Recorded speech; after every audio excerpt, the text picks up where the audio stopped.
So it is Kerry against Galway in the All-Ireland football final on Sunday. It will be the 8th time the two sides have met in the All-Ireland decider. We wanted just a couple of days ahead of the final to look back on a couple of the most memorable games, particularly the matches in 2000 when the first match finished in a draw before Kerry ultimately prevailed in the replay by 17 points to 110. Joined on the line by two men very much involved on those afternoons, the Kerry player Johnny Crowley.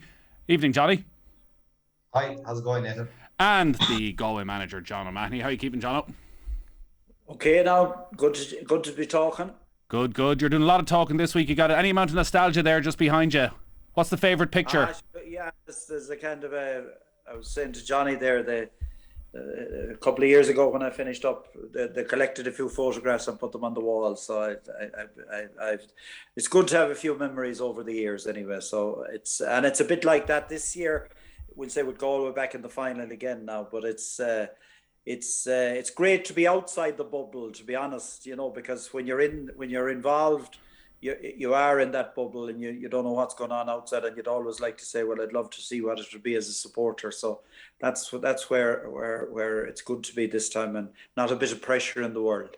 Looking back on the games, John, 2000 feels strange from a Galway point of view because you think of 98, you think of 2001. 2000 is often forgotten, maybe with the exception of Declan Meehan's goal. How do you reflect on it now, over 20 years on? Is it one that got away? Because 3 All-Irelands in 4 years, you probably look at that team slightly differently. Yeah, I mean, it is the one. It would be, if you were asking me a question, what regrets do you have over the period that I was there, and that would be the one. But obviously, there was particular circumstances in the sense that two of our all-stars, really, Tomás Mannion and Jarrah Fallon. Jarrah Fallon did his cruciate in June of that year, I think, in a club championship game. If it was now where you have a split between intercounty and club, he'd be okay. But I remember, I'll never forget on the Saturday evening getting the news about it. And Tomás Mannion had a back problem and didn't join the panel that year, couldn't join the panel. So I suppose I certainly think that if we had them, we might have, because maybe we could have won the first game, but Kerry deservedly won the second one, and that was it. And then Kevin Walsh had been injured a lot of the year and only came on in the final. Actually turned the game around when he came on. We were 7 points to 1 down, and he had to go off injured in the replay. So there was a lot of different circumstances, but look at it's Johnny's and Kerry's name that's on the cup, and that's where the laurels rested, and deservedly so. The drawing game, actually, my memory of it is that there was an absolute thunderstorm the night before the game, and I never saw Croke Park pitch in such bad condition. I think at the time were they working on the Hogan stand or just completed the Cusick stand, but there was a lot of compaction. I remember they resodded the goals on the morning of the drawing game, and I remember going out before the senior game, and when you stepped on the screws in the goal mouth, the water squirted up through them. So it was an energy sapping type of game as well, So. Didn't do Johnny any harm, who had 2 fine games in the first game and in the replay. Well, it would take more than that to stop Johnny. We learned to our cost. But anyway. Johnny, bring us back to 2000 and where Kerry football was at the time. Obviously, All-Ireland champions in 97. There were a couple of real disappointments in the couple of years previous, and it felt as though that team was almost, I don't want to say in transition, but between generations. The great team that was to follow was just about starting out. Yeah, it was probably just starting at that time. We had a lot of success in the mid-90s with the under-21s. We had won, they were in final 93, we won in 95, won in 96, and they won again in 98. So we had a conveyor belt of talent coming through, and we had won the game in 97 against Mayo, so the monkey was off the back in a way, but we had Kildare in 98 by a point in the semi-final, and then Cork beat us above in the Munster in a very wet day, and Páidí deservedly well beat us. So there was a bit of pressure on that. The talent was there, but were we going to perform at that stage? And there was definitely in 2000, we felt we needed to win the All-Ireland at that stage, having done 97, but time was moving on for a lot of guys. I was 25 at that stage. A lot of lads were in the mid-20s, which is your peak time. And certainly we felt that that was an All-Ireland we needed to win from the start of the year. He had really targeted it. I remember we were beaten in the semi-final of the league by Meath and shipped 4 goals. And that's how Seamus Moynihan ended up going to full-back. So, like John said there, John Lucha and I had actually forgotten that about Jeff Allen and Tomas Mannion, and that was your centre-back, centre-forward taken out of the Galway team, which are colossal losses, OTB team. So, I suppose you play the hand you're dealt with, but to ship those kind of losses compared to the way they played in '98 was huge.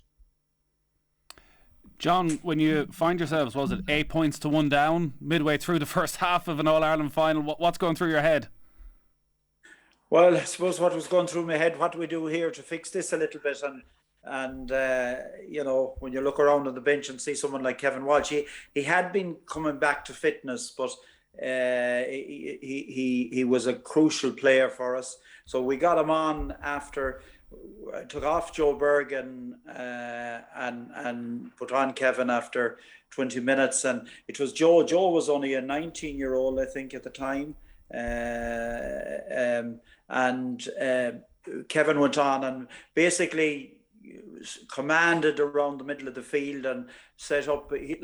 Kevin was a superb organizer and in every sense, because he wasn't just, he was commanding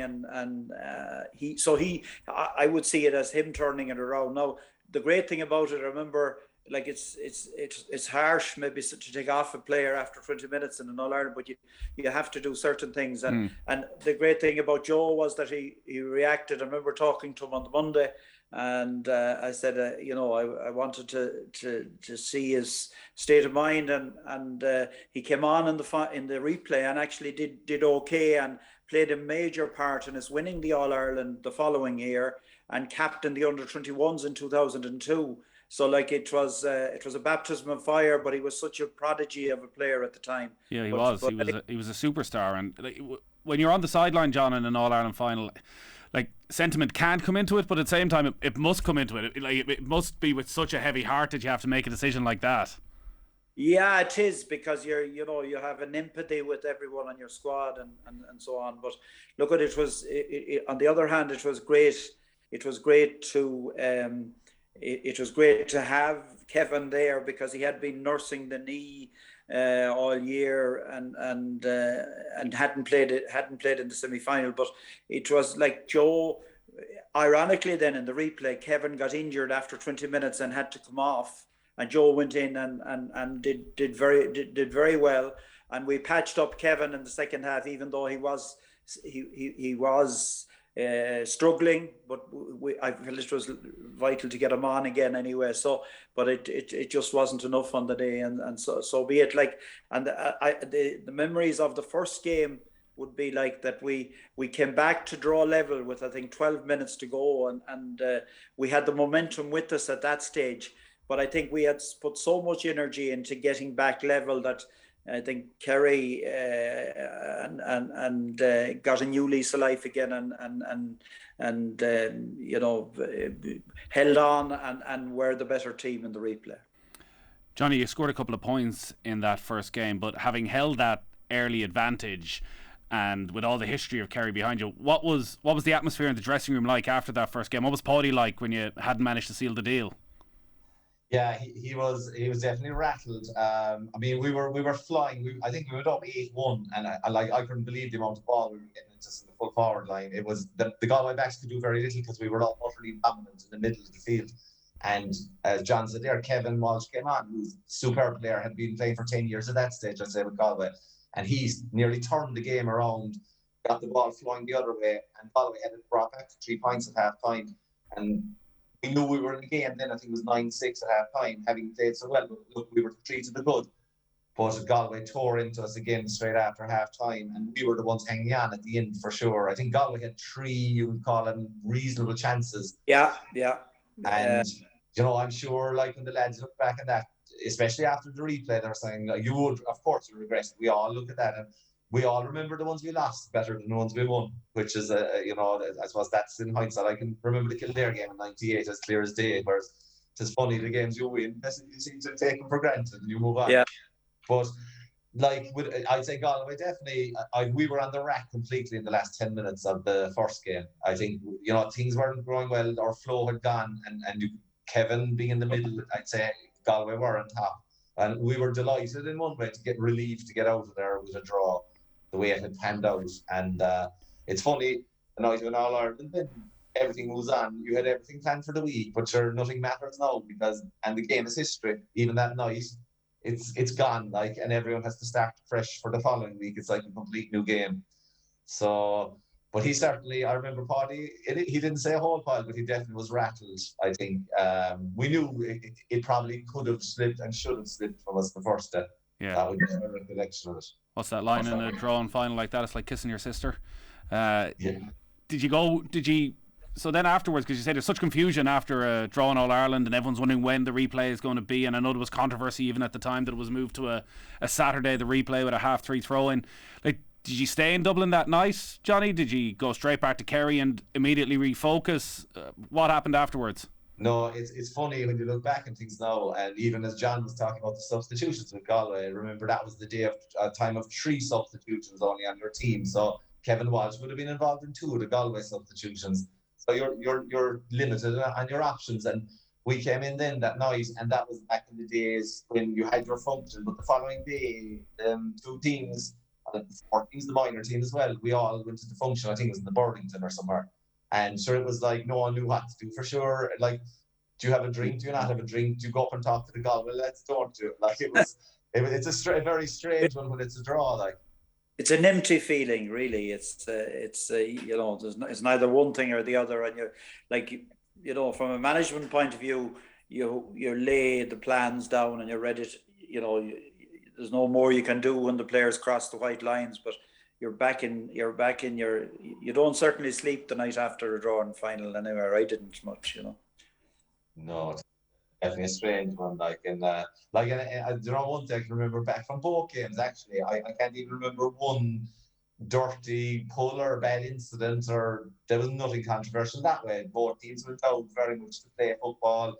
gave it what they had. They would have been, both managers, Páidí and John there, would have been, positive in their play, move the ball quickly, try and dominate the field, backs tight. So, I mean, it was good football I was playing, good scores. But, and there'd be a good relationship between both squads, even, 22 years later. I'd make Kevin watch a couple of times, and Kevin's always good for a good laugh and things, Yeah, and when I was on a couple of All-Stars where the trips myself, where there was a lot of Kerry and Galway players involved, and they seemed to always get on quite well anyway. So there was, which wouldn't be, maybe with some of the other counties it would be different, but there seemed like there's a similar type of free-flowing football in both Kerry and Galway. The culture of the thing is the same. Obviously, football has changed an awful lot since, and I'm not suggesting that Sunday will be totally free-flowing thing, but it says the only thing I think, my memory of that final, I think Michael Donlan, I think, if I remember rightly, there was 3 or 4 bookings by different players on him. I think there was the Sunday game that time. The Sunday game used focus that player cam, and the player cam on our semi-final against Kildare was on Michael Donlan. So I think Pascal Sheehy used to be doing the videos for Páidí, and I'd say that one was well studied. He got plenty of attention for sure. Yeah. Well, like you said, that's a good point. If the same player got 3 or 4 bookings on him, he definitely he definitely came to plenty of attention and got a good talking about in the team meetings. Yeah. It was good from a Kerry point of view. It was very good planning. From our point of view, I remember at the time it was something, because Mikey got a bang on the knee after. He was that kind of player. I mean, he just was like a rocket when he took off. Like, so he'd put his whole body would be on the line in every contest. John, what was your relationship with Páidí like? It was very good. It was very good. I mean, I was in Dubai with them on an all-star trip, and I would have obviously met him we were in national games, in the time maybe when Kerry wouldn't be taking the league altogether as serious that time when you'd have 3 games before Christmas and stuff. So I got to know Páidí very well, and we had let's say we had a good 5 days together in the All-Stars trip in Dubai, and must be the year after it would be. Páidí kind of, when the plane touched down, he said, obviously that All-Star trip it's a great occasion for players to intermingle and mix and so on. So you had all of that, but it's more social and exhibition stuff, and there's a good week to be had in it anyway. So Páidí kind of said to me when we touched down, he says, John, it was the 2000 and maybe 1 All-Stars and the 2000 and the 2000 All-Stars playing each other, if you know what I mean. So Páidí was suggesting to me that I pick both teams. He had a bit of socialising to do. But I don't know. We got on very well, and look, at my only regret is that he was taken too soon, because and Johnny had known him better than I did, but I knew him. We always got on well, and he'd always have the few yarns and whatever. So he was a great guy, and left us too soon. I was saying, John, if you were with Páidí for 5 days in Dubai, you needed another holiday. Oh no, I remember. Yeah, there was a few. I think it was the Aircell or something was were the sponsors at the time. So Páidí was sent to me. Now I think was the CEO or someone of the company was there. So Páidí was organising that he'd get 2 phones for us. He was in character, right? Now, to be fair to him, he knocked some out of the years he was here. He knocked some value out of it. In fairness, he enjoyed himself. Oh yeah, great guy. Johnny, he was always under a bit of pressure, as any Kerry man is, to deliver All Irelands. And reading back now, it's incredible the things that were being said around the time, like that, he was picking the nephews. Did they all deserve to be in the team? And now we look at them as 3 of the greatest players of all time, and there was too many lads from Gaeltacht in the team. What are your memories of that, and how he dealt with it at that time? Because we were still probably a few years away from the sort of well-known outburst about the Kerry fans. Yeah, that's right, and of course, like every manager, there's huge pressure on, and particularly I think down in Kerry, there's huge focus on the manager, and he's not picking the right fellas, and this fella should be here. That it's all fine when you're winning, but if there's any slack off at all, as Jack O'Connor will know after next Sunday, there's no mercy down here.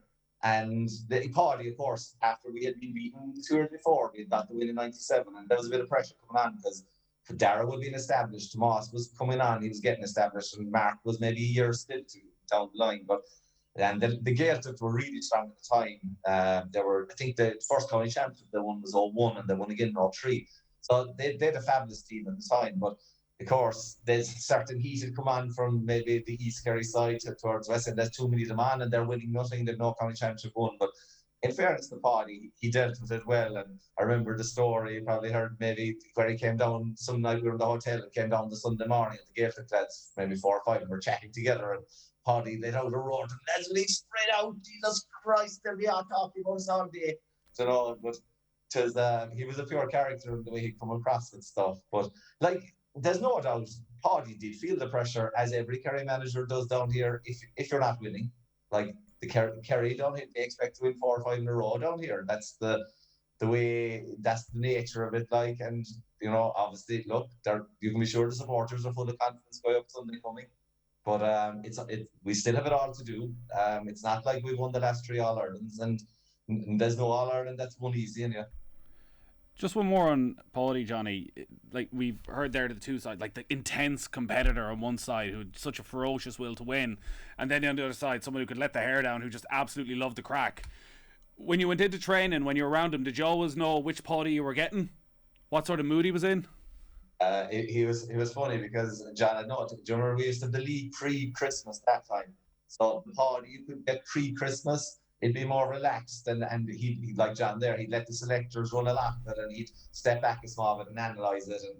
But once we went into championship training, say maybe mid-March or early March, that was a different Páidí altogether then. It was full focus, and half the messing and the crack was gone, and it was full tilt for championship with eye completely on the ball. And you'd come across a lot of managers in your time playing and stuff, but Páidí was absolutely superb in the dressing room to give the talk before the game. He didn't speak at half time. He was top class at that. He had the hairs in the back of your neck going, and Páidí wouldn't claim to be the greatest tactician of all time, but he had good lads around him for that. He brought in Jack O'Connor as a selector, and Jack took care of a lot of that side of stuff. But he was a man you would play for, and you were certainly going out of that dressing room ready to go and hit the ground running. And I think a lot of it, that's why we started so well in a lot of the games. I remember the semi-final against Armagh, we took off very similar to the Galway game. We went up 7 or 8 points in that game as well. But we seemed to get tagged back all the time just before half time. And then we were in the dogfight. But no, he certainly was a brilliant man. And the Westmeath lads would say the same. He was a superb man. Once Páidí was in full focus, he was top class.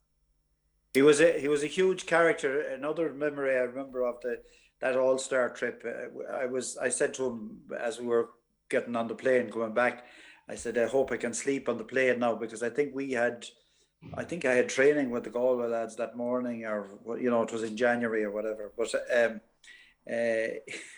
he says, I have a tablet here, a sleeping tablet. He says, and it's a good one. So he gave me this sleeping tablet anyway, and it must be an extra powerful one, because it knocked me out for the whole flight. We were going from Dubai to Heathrow, and I must have got out. We got out, had to change flight in Heathrow, but I must have sat down again on a kind of a couch in the airport at Heathrow and fallen asleep on it again. And the next thing I heard, this guy tapping me on the shoulder, waking me up, and I jumped up.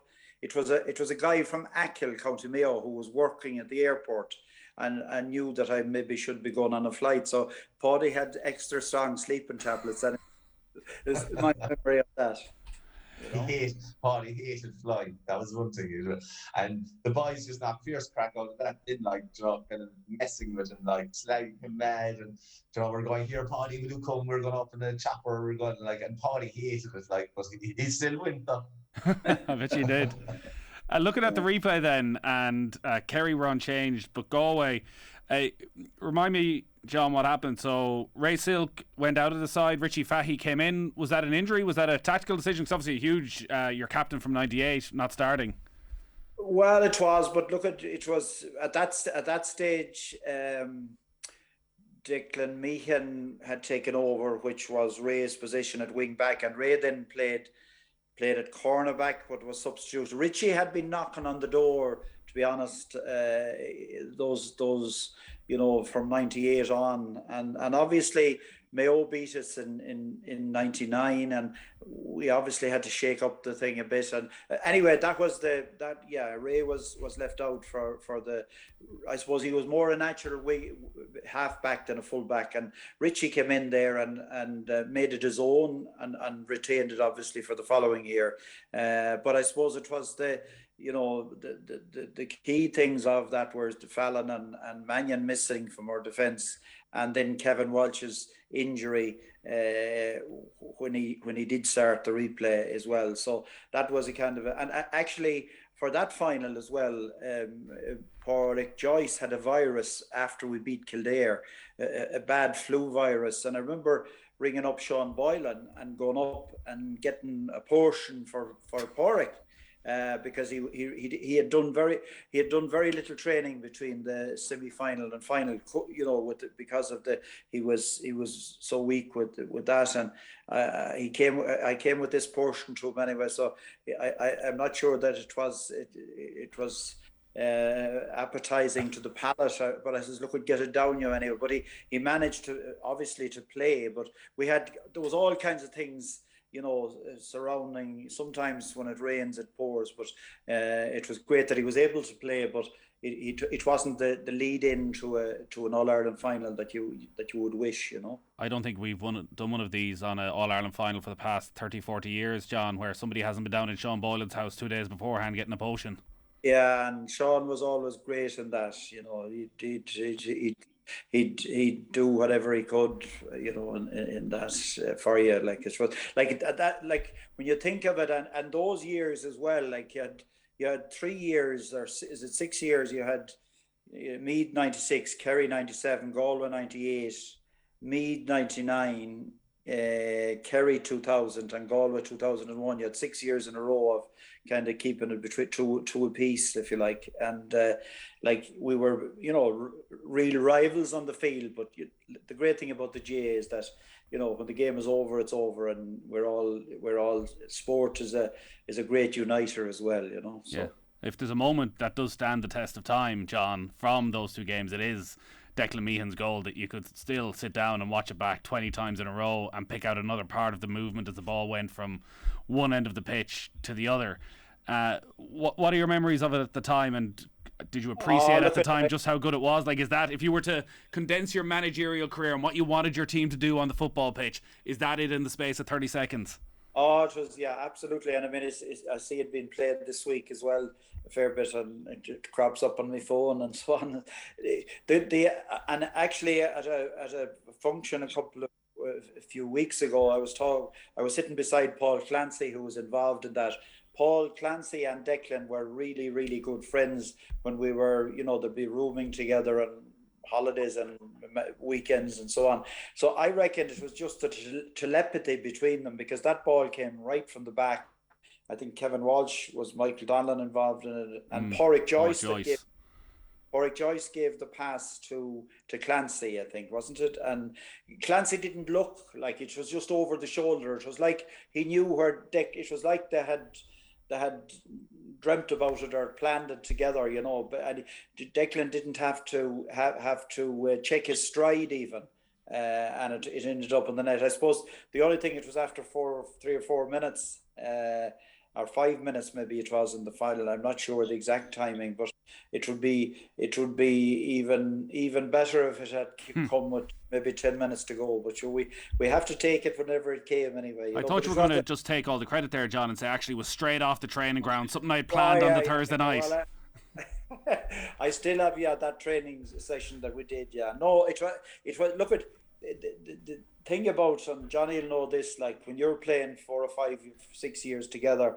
there is a telepathic understanding between players, and that's why I'd always, when you, like, the first year you win, you want to be, if there's changes to be made, you make them or whatever. But at the latter stages, you'd always say to lads, look at, the Porrick could come out to centre forward, or in the 0-1 final, we played Porrick in the corner and put Derek Savage in and Darren Fay to try and confuse Meath a little bit. But they, you'd give them the latitude to do their own things, because you knew that they were such good footballers that you trust them to kind of shake it up a bit and interchange positions themselves, Johnny, you'd one of those days that forwards dream about. Was it 16 seconds in, first point? Yeah, and the replay. I remember I had been substituted in the first game with, I don't know, maybe 10, 12 minutes to go, and Maurice Fitz came on for me. Obviously a brilliant man to come on in any game, and you hope that he'd see us over the line. But, Maurice ended up kind of going in corner forward the first end. We seem to have lost Johnny there. Oh, you're back, Johnny, you're back. Sorry. And you're back with us, yeah. Perfect. So in the second day, I'd say even the selectors, when they looked at it again, they said, look, we need to get Morris in earlier anyway today. And yeah, I remember Liam Hassett got on a breaking ball from midfield and just launched it long, and I managed to get out in front of Tomas Meehan and just hit it first time. But it was a great start, and it's a great way to start in All-Ireland. It settles you straight away. But like John alluded to there with the goal, I think it was 6 minutes. And that was an awesome goal. I obviously could have had a great view of it, being because it worked up from, I'd say, the 21 on our side. Yeah. But it was a phenomenal goal, and the finish was, Declan Keith was looking at it going in. He couldn't go near it. It was so good. But like John said, it was just too early for Galway. There was a roar from the crowd. It looked like we set up, but we had plenty of time to recover. That was the big thing. When you concede a goal early, I remember it happened to us to Mayo in 2004 as well. I think it was Alan Dillon got the goal, if I remember right. But there wasn't panic because we knew we'd still plenty of time. Maurice Fitz was sort of coming towards the end of his career, and he got, 10 minutes, you say, in the first game. I think he came on after about half an hour in the second match, played in quite a deep-lying role, almost a quarterback role. How good was he still around them, both as a personality around the place, knowing that you've got him on your side, but also in terms of his just pure skill levels? Morris was a massive player for us, and he was huge in the dressing room. He was brilliant with all the lads, even though he wasn't starting in the team, which was obviously a huge disappointment to him at the time. But Morris never let it get to him. He was great. He would be great friends with all of us, still is, and he was very positive around. And I think we got him on earlier. Noel Kennelly was unlucky because he was the one marking Meehan, who came forward for the goal, and it was just one of those things as a wing forward he could do nothing about because it was just perfect. Everything moving along was ideal.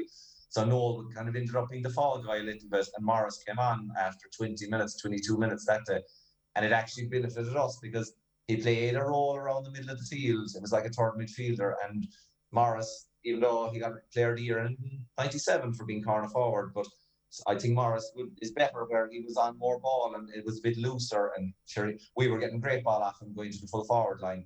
Once you could get Morris on, he'd both feet, and he was a superb passer of the ball as well. Were you robbed of an All-Star? Sorry? Were you robbed of an All-Star that year? Sure, no. All-Stars, as John would well know, it's completely, depending on how the year goes. And like you'll get a certain amount by winning the All-Ireland. The second team will get a certain amount. Look, it was one of those things, to be honest with you. Any player loves to win an All-Star, but I was fortunate enough to get one the following year. So, sure, you'd love, if you 4, you want 5.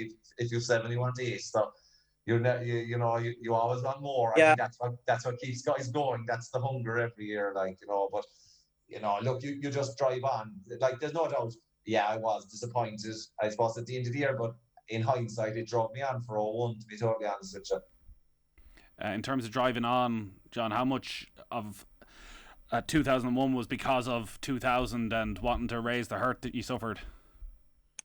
Well, look at it. We went through a winter of kind of mulling over the thing. Like I remember when we came back after the 2000 final, the homecoming, and you want to do it for your supporters, but it's the last place you want to be in a way. I remember we went into Tuam Stadium, and there was a big crowd to greet us and the whole lot, and I was wondering, like myself, I was wondering out. I was talking to the chairman that night, and I says, I had another maybe year to go at that stage, and I said to him, I'm not sure. Like I wanted to, like these lads had won All Ireland, they had All Stars players here and stuff, and I said, I wonder, can we do it? And the chairman, in fairness, Páidí, who came to me and he said, look, we'll give you a big holiday this year, and we get it back together. He was encouraged me to stay around, and we went to Cape Town in South Africa and Sun City for 10 or 14 days at the time.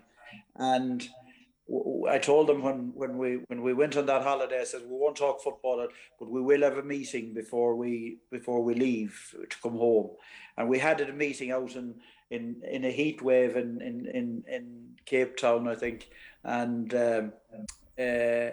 I came away from that holiday very happy that yes, that the engines were recharged, and even though we went through a roller coaster year, losing, it was the year of the foot and mouth. We lost to Mayo in the league final we didn't plan to be in a league final, but we got there by a point. Roscommon beat us well in the Connacht semi-final. We had to go on it was the first year of the back door, and but thankfully it ended up with us winning the All-Ireland by 9 points against Meath. And I'd say, to be honest, one of the big things that was a disadvantage to Meath going into that final was because they had beaten John Kerry by 15 points in the semi-final, and Sean Boylan would have said to me afterwards, like, that he found it hard to get the Meath boys back on an even keel after that, and they were overwhelming favourites in that game. And we loved that because I knew that we had got a whole lot of fellas back from injury, Paul Clancy, Derek Savage, and just coming together at the right time. We had pipped Armagh by a point, and it just came together for us. And Pádraig Joyce, I must say, I think he scored 9 points in the second half, or 10 points altogether that day, and he cut loose. So yes, it was once I suppose we'd have always have said maybe if we had won the 2000, we mightn't have won 2001, but we'd like to think maybe that the team was good enough to get the third one, But anyway, that's history now, and it's great to have the two of them, Like all winning teams, you know, they were a great bunch, and it was a privilege to manage them. Yeah, a brilliant team, no doubt about that. Johnny, looking ahead to Sunday then, from way back when, at the start of this year, when we knew it would be the Munster champions against the Leinster champions, have all worked out, and it would be Dublin against Kerry in an All-Ireland semi-final. We knew whoever won that game would be going into the All-Ireland final as overwhelming favourites, and there does seem to be a real sense that, you know, this could be the start of something very special for Kerry over the next few years. Is there any possibility of a bit of overconfidence creeping in? Yeah, I mean, I'm sure the squad and the players are well insulated from all that. Jack's been around too long. He's had enough. He's had good days, but he's had plenty of bad days as well, and he's well experienced. So, look, I mean, around the usual chit chat around the street corners, the shops and stuff. Yeah, there's plenty of confidence, but that would be a regular thing pretty much down here anyway. So I take no notice to that. But it's a tricky one because, I mean, I just see there like Kerry are 10-3 on or something like that, or 3-1 on. It's the odds are very much just like John said there. It's a bit like the 0-1 when Galway were written off going in against Meath. Now the one difference there is that was an established Galway team who had an All-Ireland behind them. This is a new Galway team coming in, but like Páidí Joyce is a confidence man. He laid out his stall straight away, saying this team is here to win an All-Ireland. I'm not here to make them competitive or to make up the numbers or to win a Connacht title. He said exactly what he was looking for from the start. I think Galway certainly have a chance coming up. Kerry have last All-Ireland 14. That's 8 years ago. None of them, I think there's about 3 of those players have All-Ireland medals. So they have it all to do. You have to produce the goods on the day. Galway will need goals. That's my feeling. Kerry defence has been very good all along up to now. They couldn't do anything about Carmel Costello's goal the last day. That was just a brilliant goal. So I think it'll come down to that. But if Galway do get 2 goals, I give them a right shout in the game. John, both sides not afraid to set up from the back and get plenty of men back and then go on the counter-attack. Do you expect, I think you touched on it right at the start, do you fear even that it could be a dour enough game? Well, I just feel, I suppose, I think Galway have a chance, to be honest, because the history of Galway traditionally, even the 3-in-a-row team and our teams back in the late 90s and early 90s, always kind of didn't set the world alight, maybe in the province or whatever, and then got a second wind when they went to Croke Park. I think the turning point for this Galway team was against Armagh in extra time, when in fact, if any team was to be distracted after losing a 6-point lead, it was Galway, and the momentum was with Armagh. But Galway came out with the kind of nerves of steel, really. And you know, for to win an All-Ireland, you need certain players or unknown players to come out of the woodwork. Like, and Cillian McDaid was a player from midfield that day that came out. Like, Galway were after conceding 3 soft goals, really. Like, and that would be the killing of some teams. But instead of in Cillian's case, and I saw him starting that run that particular day from around the middle of the field, he was saying to himself, you know, normally you might be saying, well, it's not our day, we've conceded 3 soft goals, it's all the rest of it.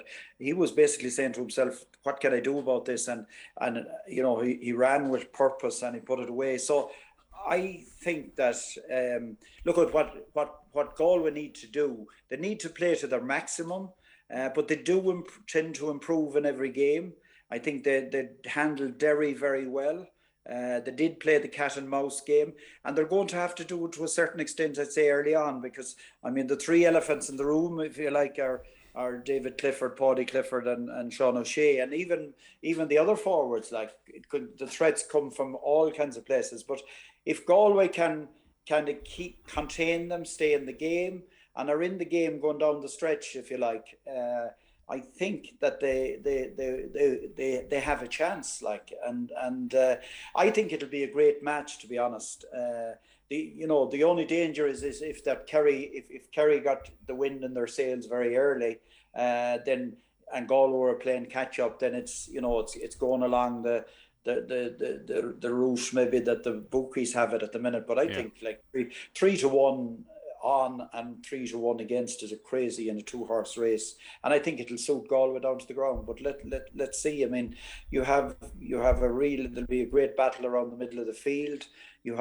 I think Galway, to be honest, have a better forward line than Dublin had without Conor Callaghan, and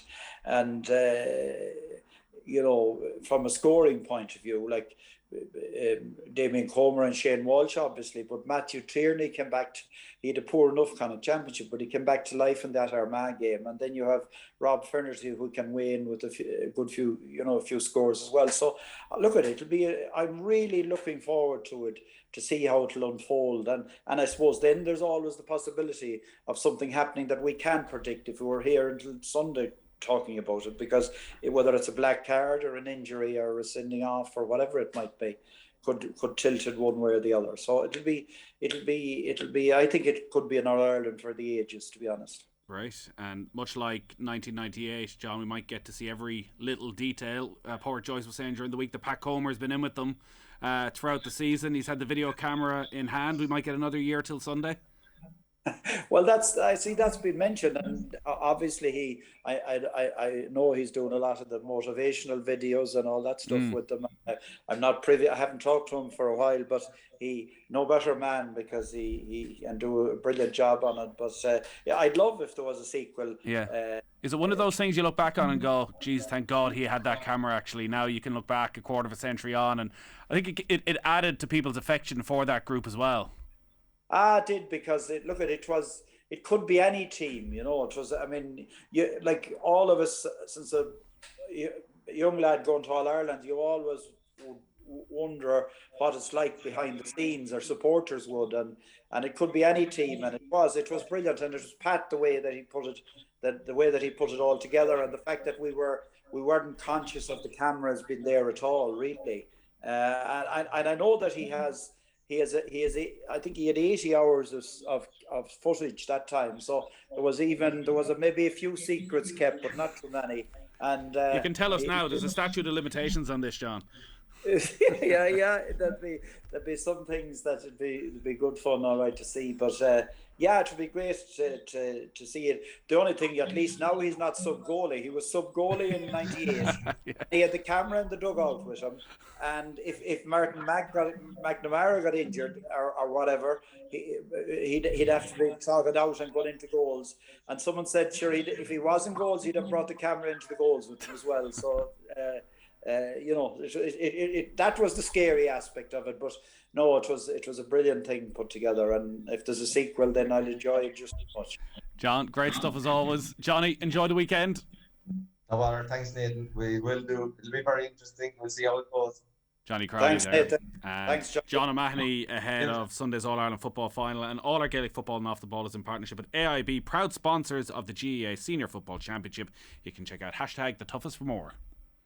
Gaelic Football on Off the Ball with AIB, proud sponsors of the GAA Senior Football Championship. Check out #TheToughest for more.